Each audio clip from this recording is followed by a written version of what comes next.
Hello, welcome to Real Estate Daily Magazine and to this latest episode of the VA Home Loan Podcast with myself, Frank Ray, and Michael Fischer. How you doing, Mike? Doing fantastic, Frank. How you doing today? I'm doing great, man. So just so everybody knows, Michael Fischer is the leading authority on VA home loans throughout the entire nation, if you're not aware of that. And also, Mike Fischer is the director of VA lending for a mortgage company he works with and for our network lenders, or our lender network that we have attached here to Real Estate Daily Magazine. So at the end of this, if you're a real estate agent or if you're a consumer looking to get a VA loan, you want to work with a loan officer that is connected to Mike here, the leading authority on VA home loans, you're going to want to work with one of our network lenders that we have here at Real Estate Daily Magazine. If you're watching us on the magazine, there's going to be a form you can fill out down below where we can connect you. Or if you're watching us on YouTube, there's a link down below in the description where we can get you connected. All right, got all that out of the way. Michael Fischer, here's the big question. It gets asked all the time. I'm a veteran. Can I have more than one VA loan outstanding? Can I have more than one VA loan? Great question, Frank. And I think last time on the show, we talked a little bit about eligibility. This time, we're going to talk about entitlement. We don't want to mix those two words up. So we talked about a veteran being eligible for the VA home loan based on their time in service. Right. And when they're eligible, the VA gives them a set amount that they are entitled to. Okay. So as long as we understand what they are entitled to, we can answer or better answer that question about could they have two different VA loans at a time. Okay. Now, so tell us more. Tell us more. All right. So the cool thing is that in today's world, if a veteran has never used their VA loan, their entitlement is essentially unlimited, meaning that as long as the lender or the investor or the person with the money, right, decides that they're okay with it, a veteran could potentially go zero down and buy one of those fancy houses out by you in the wine country, 1.5, 2.5 million, 3 million. It's zero down, believe it or not. Wow. So yeah, crazy, right? Yeah. So if the veteran has not used their VA loan, or if they used it and done what they call restore their entitlement, so it shows no entitlement being used on that golden ticket form we talked about last time, which is called the certificate of eligibility, as long as no entitlement is outstanding, there is no limit to what a veteran can do at zero down. And that's pretty cool. Now, the question that you asked, can the veteran potentially use their VA loan or own two homes at a time that have VA financing on them, is a maybe. So number one, we got to look at that entitlement. And if they have bought a home and, gone to Frank and said, hey, I'm going to buy this house and I'm going to use it. And then let's say that they come back to you a year later and say, Frank, I'm going to keep that house I bought and I'm going to turn it into a rental. My family's growing. My job has moved a little bit. And I have a darn good reason to buy another primary residence. I'm not just, trying to game the system and build a big investment portfolio. Like I really need a new primary residence. What you're going to do, Frank, is you're going to take a look at the county loan limit, because in this case, as a veteran, your entitlement will no longer be limited because you have one outstanding loan there. So what we're going to do as real estate lending professionals is we're going to take a look at how much entitlement has been used and how much is remaining. And we're going to do the calculation as to how much you could potentially buy with zero down, or how much down payment you might need on that other property. And so in that case, the answer would be a yes. If you have enough remaining entitlement, you can absolutely use your VA home loan again and potentially have two VA loans outstanding at the same time.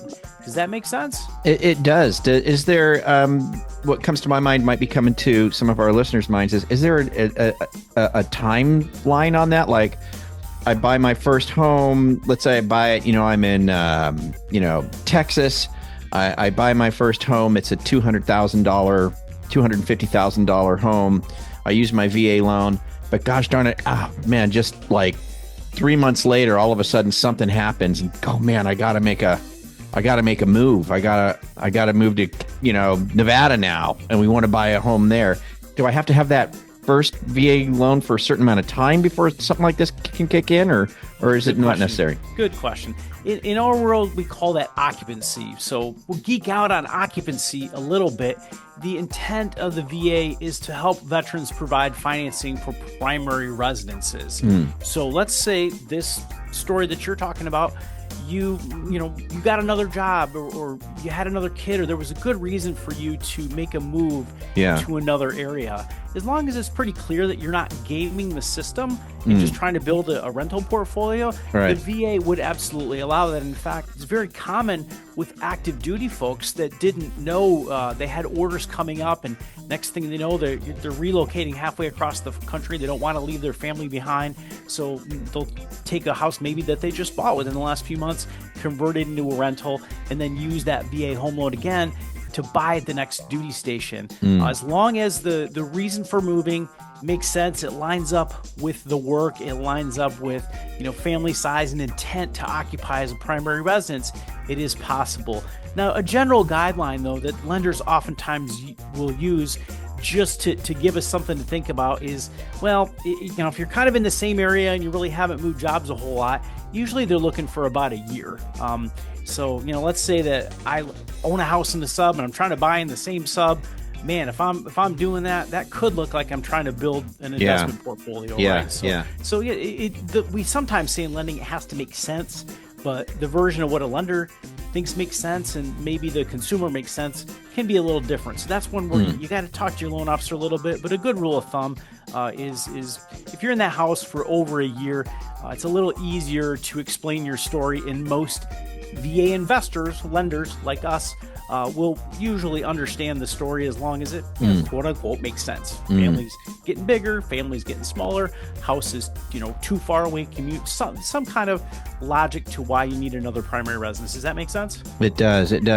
That's a good point, because sometimes the lender themselves, and you brought this up on our last episode too, is that VA is not making the loans, they're guaranteeing the loans, and lenders are following particular guidelines to get that guarantee slapped on that loan when it's done. So sometimes a loan company might say, oh, you're less than a year, forget about it. Just the answer is no. But there's a genuinely valid reason for it being less than a year, and they got to go. In those circumstances, I know some lenders may just draw the line and say no. But the truth is, that's the type of thing that you could go directly to the VA to get okayed, right? Absolutely. Can you do that? Yeah, absolutely, Frank. And that's why I think we mentioned before, who you work with matters. When you're working with professionals that can communicate with the VA a lot through the VA Regional Loan Center, we know how to call or send tickets in and get quote unquote permission from the VA and say, like, look, we have somebody that's trying to do this. This is a scenario. Would you be okay with it? Would you guarantee this loan for us and for the veteran? If this is the type of move, we can kind of propose a scenario to them. So we can absolutely do that. Go get additional help from the VA. So again, who you work with matters. Folks that know how to follow up and get those kind of things addressed are pretty important.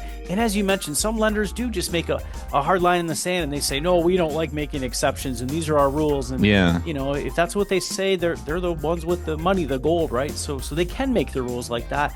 But sometimes we find veterans who've been told no by one lender will hear yes and close with another lender. Maybe that lender dove a little deeper into the story and helped the veteran expand on their explanation, if you will. Got it.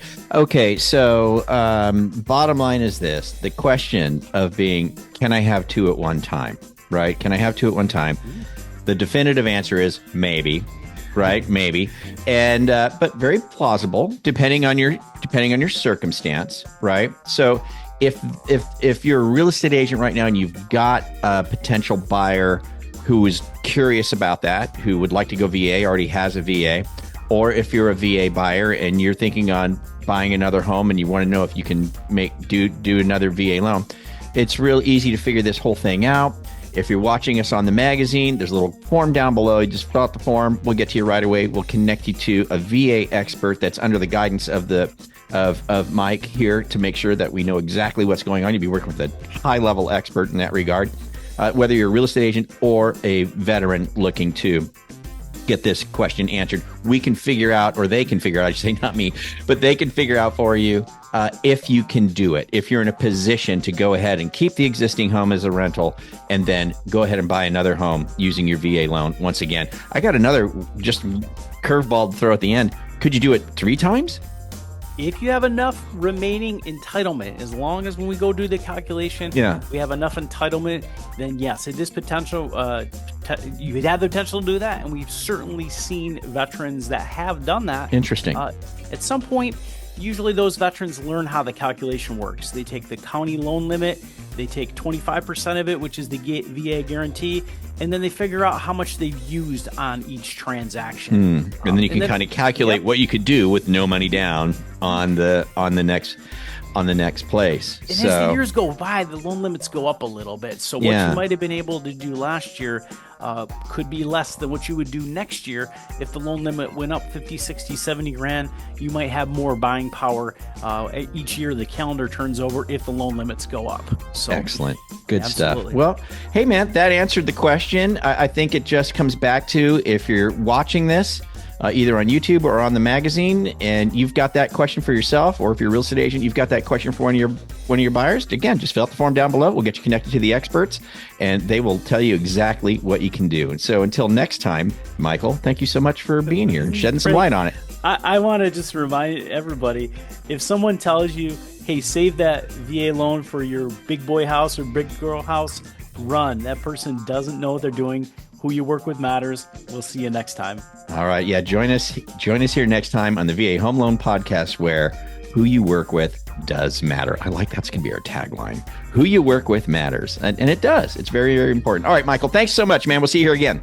Appreciate it, bud. And for the rest of you, do us a favor, forward, share, subscribe, and reach out to Mike and his team, or you fill out the form down below and you'll be connected to a VA home loan expert that's connected to Mike, so you know you're getting the top level of service and information. All right, you guys have a great one. Catch you later. See you here again at the Real Estate Daily Magazine. Bye-bye.